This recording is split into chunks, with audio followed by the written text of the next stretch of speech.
दोस्तों नमस्कार। दोस्तों हमने पिछले एपिसोड में देखा था ऋण कि ऋण की कंडीशन क्या होती है। ऋण की दो कंडीशन होती है। पहली कंडीशन जो मैंने पिछले एपिसोड में बताई थी, उस कंडीशन में अगर ऋण नहीं लगता किसी के ऊपर तो हम ऋण की दूसरी कंडीशन देखेंगे। अगर आपने अभी तक मेरे चैनल को सब्सक्राइब नहीं किया है तो आप उसे सब्सक्राइब जरूर करें ताकि आपको आने वाली वीडियो सबसे पहले आप तक पहुंच जाए और इसी प्रकार से छोटे छोटे टॉपिक के साथ आपसे मेरा संपर्क बना रहे। तो मेरा YouTube चैनल है CIL गुरु। तो मैं बात कर रहा हूं ऋण की। बेसिकली ऋण है क्या?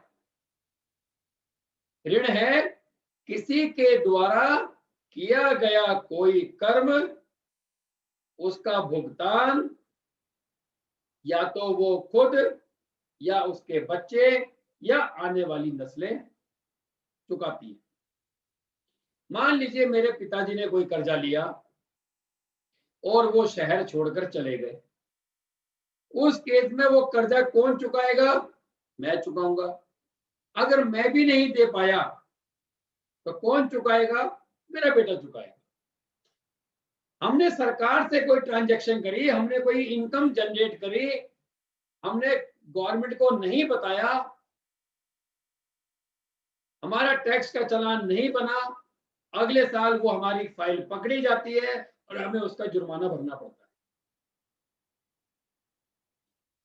कभी कभी ऋण की कंडीशन कुंडली में नहीं मिलेगी।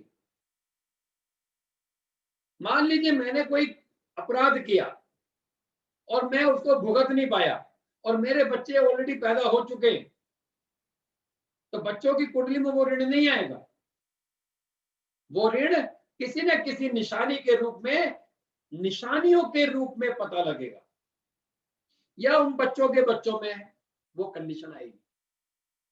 तो ऋण के अंदर हमने पहली कंडीशन देखी थी कि 9वें घर में जो ग्रह बैठता है उस ग्रह के पक्के घर में अगर बुध बैठ जाए तो ऋण लगता है।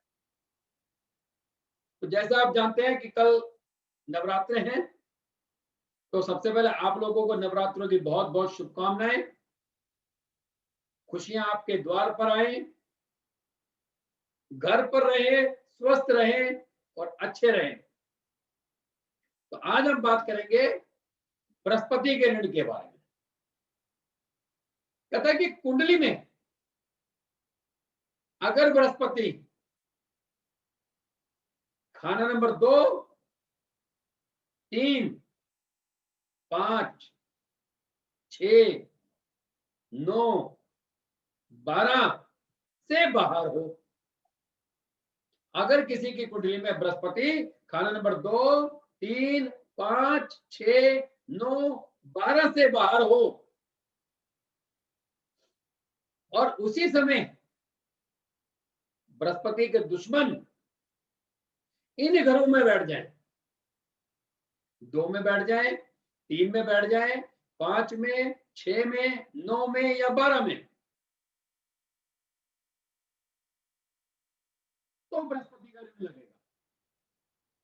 अब किसी का बृहस्पति 2, 3, 5, 6, 9, 12 से बाहर है तो कहता है उसी समय खाना नंबर 2 में या तो शनि बाहैसियत पापी बन जाए। मतलब खाना नंबर 2 में या तो शनि राहु हो या शनि केतु हो, या खाना नंबर 5 में शुक्र हो, या खाना नंबर 9 में बुध हो,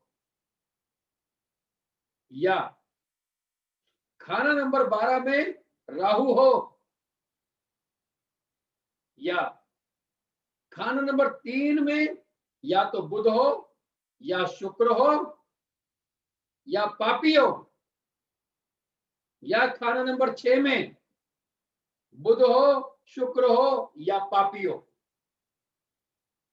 मतलब बृहस्पति 2, 3, 5, 6, 9, 12 के बाहर कहीं भी बैठा हो, उसी समय इन कंडीशनों में से कोई भी एक कंडीशन मिल जाए तो बृहस्पति का ऋण लग जाएगा। एग्जाम्पल देता हूं, मेरा बृहस्पति चौथे घर में है, तो 2, 3, 5, 6, 9, 12 से बाहर, तो मेरा दूसरे घर में शनि राहु शनि केतु नहीं बैठा, 5वें घर में शुक्र नहीं बैठा, दूसरी कंडीशन। तीसरी कंडीशन, 9वें घर में मेरा बुध नहीं बैठा, मेरा 12वें घर में राहु बैठा है, तो मेरे ऊपर बृहस्पति का ऋण लग गया। अब बृहस्पति का ऋण तो लग गया, ये बृहस्पति का ऋण बोलेगा कब, कैसे पता लगाएंगे कि ये जो कुंडली में जन्म के समय बृहस्पति का ऋण लगा था वो कब एक्टिवेट हुआ? तो उसकी कुछ निशानियां हैं। वो निशानी ये है, सर की चोटी की जगह के बाल झड़ने लगेंगे। अभी देखते हैं हम लोग हाथ मारते हैं, यूं पकड़ते हैं, बाल हाथ में आ जाते हैं। सर की चोटी के बाल झड़ने लगेंगे। जो काम कभी आसानी से हो जाया करते थे वही काम अब मुश्किल से हो रहे हैं। लोग कहते हैं ना, भाई साहब जो काम मैं आज कर रहा हूं यही काम 2 साल पहले करता था, 10 साल से करता आ रहा हूं, अभी मार नहीं खाई, लेकिन पता नहीं 2 साल से मेरे को इसी काम में नुकसान हो रहा है। दाढ़ी मूछ के बाल सफेद समय से पहले हो जाएंगे, जैसे कि मेरे मूछ के बाल पूरे सफेद हो चुके हैं क्योंकि बृहस्पति का ऋण लगा हुआ है। सोना गुम हो जाना, सोना गिरवी रखना, डिग्री मिलने में तकलीफ आना, पता लगा बृहस्पति का ऋण है और बच्चा अच्छे नंबरों से पास नहीं हो पा रहा, फेल हो गया, जिस फील्ड में डिग्री ली उस फील्ड में कामयाब नहीं हो पा रहा, तो ये बृहस्पति के ऋण की निशानियां हैं। निशानी कुंडली में तो मिलेगा कि ये कंडीशन है, लेकिन कब एग्जीक्यूट होगा ये वो हालात है। अब बात आती है कि इसका उपाय क्या है। अब हमें ये नहीं पता कि ये जो बृहस्पति का ऋण लगा है ये हमारी कुंडली में हमारे बुजुर्गों के किसकी वजह से लगा है। दादा की वजह से, चाचा की वजह से, पिता की वजह से, चाचा के बच्चों की वजह से, किसकी वजह से? तो इसके लिए एक आसान तरीका बताता हूं। अपनी 3 पीढ़ी, अगर आप हैं तो आपके पिताजी और आपके दादाजी, अपनी 3 पीढ़ी, 4 भी ले सकते हो। आपने सबसे पहले अपने पूरे परिवार की ट्री बनानी है। दादाजी, दादाजी के 3 बच्चे, 2 भाई, एक मेरे पिताजी, उनकी पत्नी, उनके कितने बच्चे, उनके बेटों की शादी हो गई, उनके कितने बच्चे, उनकी पत्नी, बुआ, बुआ का हस्बैंड नहीं लेना, बुआ के बच्चे लेने हैं, बहनें, इन सबकी ट्री बनानी है और सबसे 1-1 रुपया इकट्ठा करना है। अब आज के समय में बस यही काम नहीं हो पाता। कोई यूपी रह रहा है, कोई हरियाणा रह रहा है, कोई बाहर चला गया है, कोई दुनिया में नहीं है। जहां तक संभव हो हर व्यक्ति से 1-1 रुपया इकट्ठा करें। अगर नहीं कर सकते तो जो आपने ट्री बनाकर जो काउंटिंग निकाली है परिवार के सदस्यों की, उन सब के नाम पर एक व्यक्ति का अपने पास से 10 गुना मिलाएं। मान लीजिए ट्री बनाकर 33 लोगों की हमारी ट्री बनती है या 55 लोगों की ट्री बनती है। आप अपना तो 1 रुपया दे सकते हैं, बाकी बचे कितने? 54। 54 को 10 गुना करना है 540, 540 रुपए वो और 1 रुपया आपका कितना होगा? 541। इसे लेकर आपको अपने घर की छत पे जाना है। अगर आपकी अपनी छत नहीं है तो पार्क में जाइए, पैसे को हाथ में लीजिए और ऊपर वाले को याद करते हुए कुंडली में लगने वाले पितृ ऋण, किसका? बृहस्पति का पितृ ऋण मेरे ऊपर लगा है, मैं उसका उपाय करने जा रहा हूं। और आपने ये बोलना है, मैं अपना नाम, अपने पिता का नाम, अपनी गोत्र, अगर गोत्र नहीं पता है तो कश्यप,